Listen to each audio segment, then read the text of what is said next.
I never thought I'd say this, but Kim Jong-un up against Donald Trump is a strange situation because you don't know who the crazy person is. Kim Jong-un actually released a statement. The leader of North Korea, he released a statement saying, Donald Trump is a psychopath. I cannot work with him. Do you know how insane that is? For him to send a message about Donald Trump, where he's just like, guys, I'm wild, but I mean, I don't know this guy. And Donald is crazy. People ask me all the time, they go like, Trevor, come on, you're not being serious. I meet South Africans, they go like, Trevor, come on, man, Donald can't be that crazy, man, eh? Come on, you've got to give him a bit of credit, man, something. Guys, that guy's crazy. Then they'd be like, is he that stupid in real life? Then you're like, yeah. Then he's like, so is he stupid like Malima and them? Then I'm like, no, guys, Julius is smart, don't play those games. I know people get tricked by Julius Malema and Jacob. Those guys are smart. Especially Jacob Zuma. People get fooled by him, you know, because he's got that cute vibe. Always giggling. That guy is a master tactician. Look now, vote of no confidence. Survived again. People are shocked. How did he do it? How did he do it? If you watch Days of Our Lives, he's the Stefano De Miro of this game. Every day he wakes up looking in the mirror going, like sands through the hourglass, so are the days of our lives.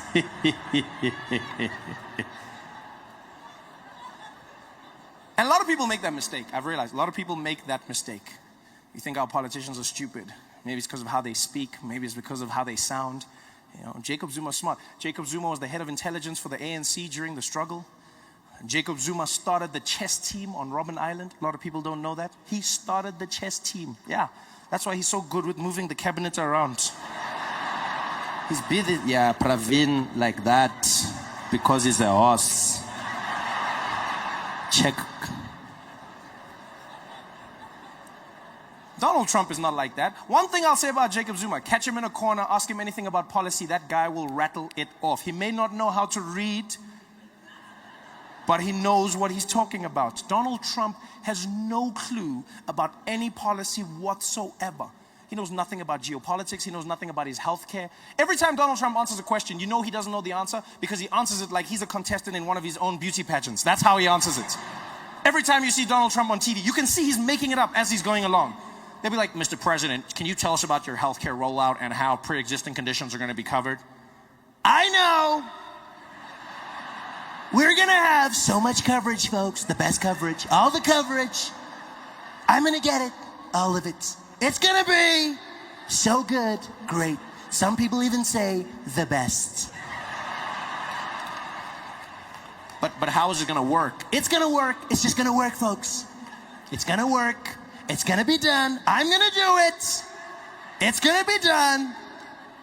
And the people in South Africa and Iraq and the countries and health and insurance, and we're going to do all the things healthy with the money and also, thank you.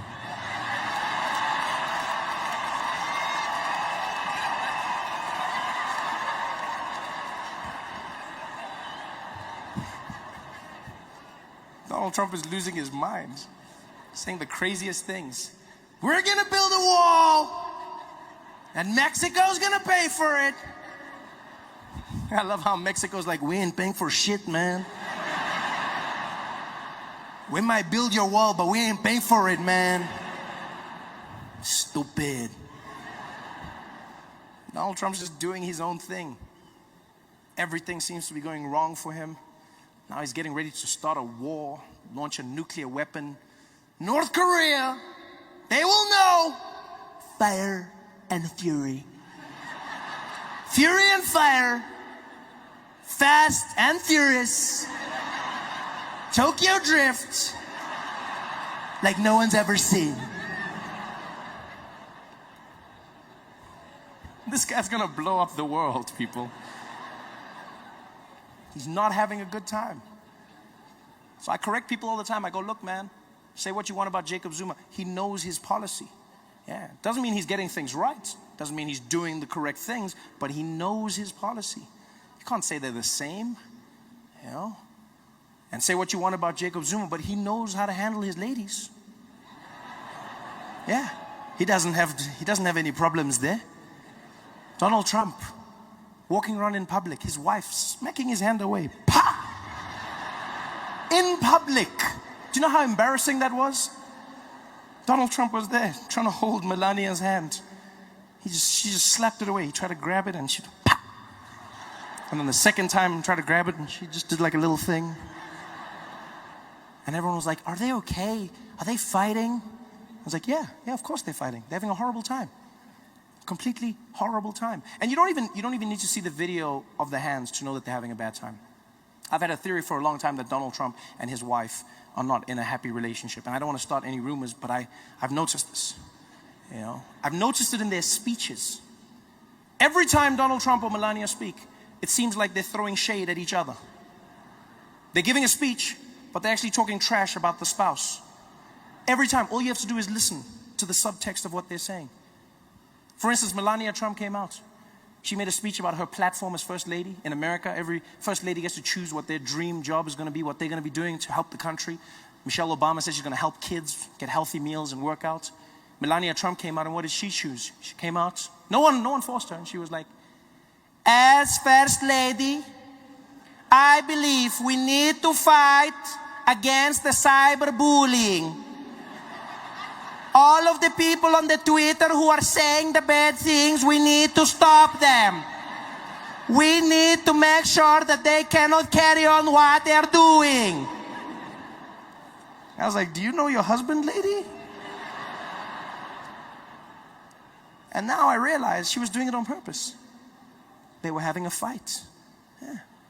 She probably got home that night, dropped her keys on the table. Donald Trump was sitting in the living room, turned on the lights. Hi, Melania. I saw what you said about me on the news. It was very not nice. Oh, hello, Donald. I didn't see you sitting over there. I thought you were watching the cartoons. You know I was watching the news, Melania. I watch all the news. Fake news. So what are you going to do about it, Donald? You want a war? You've got a war. I'm gonna get you, Melania. You're gonna pay. Do your worst, Donald. Oh, it's on. I'm the best at worst. The next day he came out, gave a speech. What did he say? We've got to get rid of all these immigrants, folks. All these immigrants need to leave this country. Your move, Melania. She went to a women's conference. We need to stop sexual assault. The men who are grabbing the ladies without their permission. We need to. I was like, yo, you guys need to sort your shit out at home, man. I remember the worst encounter I had with the TSA was out in Burbank, California. Tiny little airport, and I was flying out and I was coming to New York, right?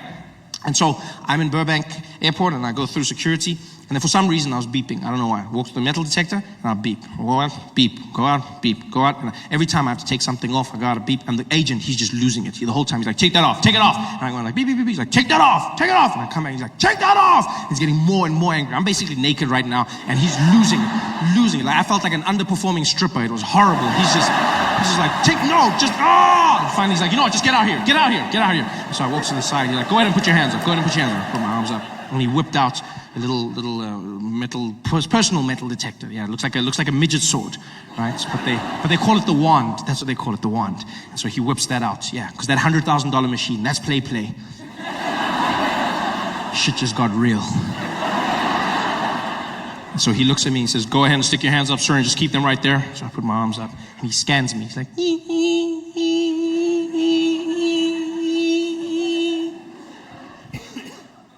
You got any metal objects on you?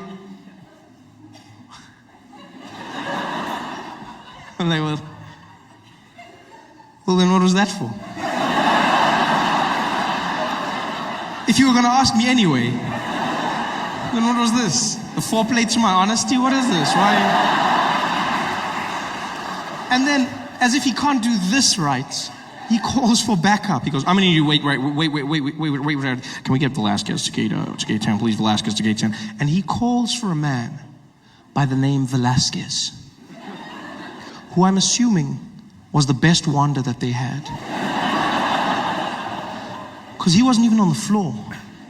They called for him, and Velasquez emerged from the back offices of the TSA. And he walked out, and the energy changed.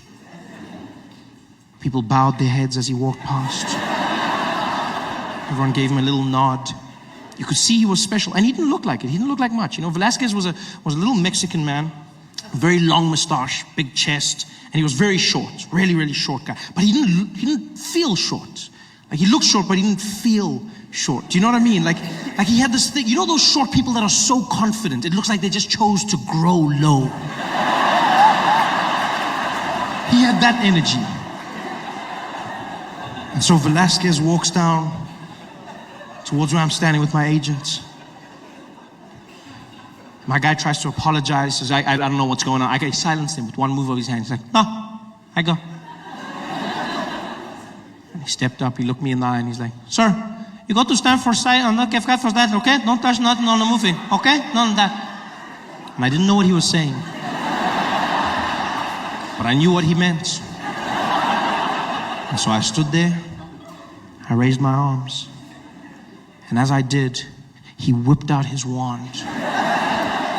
And he started using it all over me. And as soon as he did, I knew why he was who he was.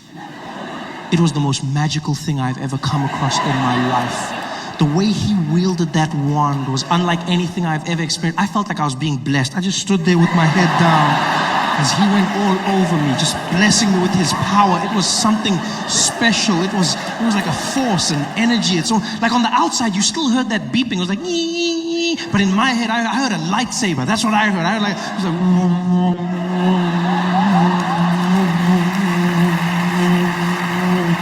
because he was to me a little Mexican Jedi. In fact, that's exactly what he was. He was my Mexican Jedi.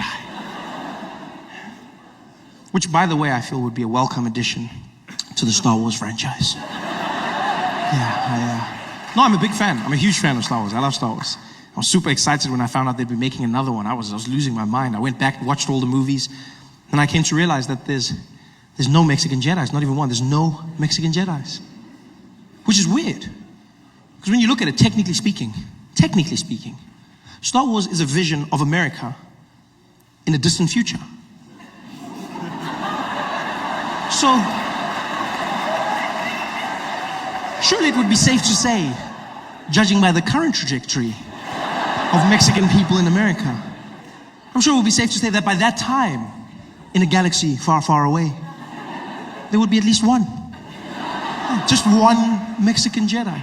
It's not even like it would spoil the story. Who knows, it might open up a whole new avenue. Can you imagine how different that epic scene between Luke and Darth could have been? Them battling it out on the Death Star. The moment of realization.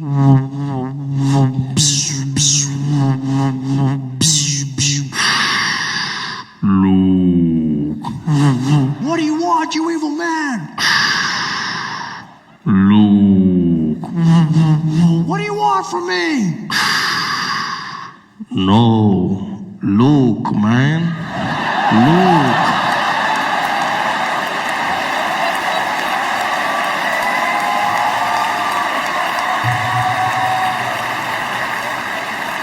It's your father, man.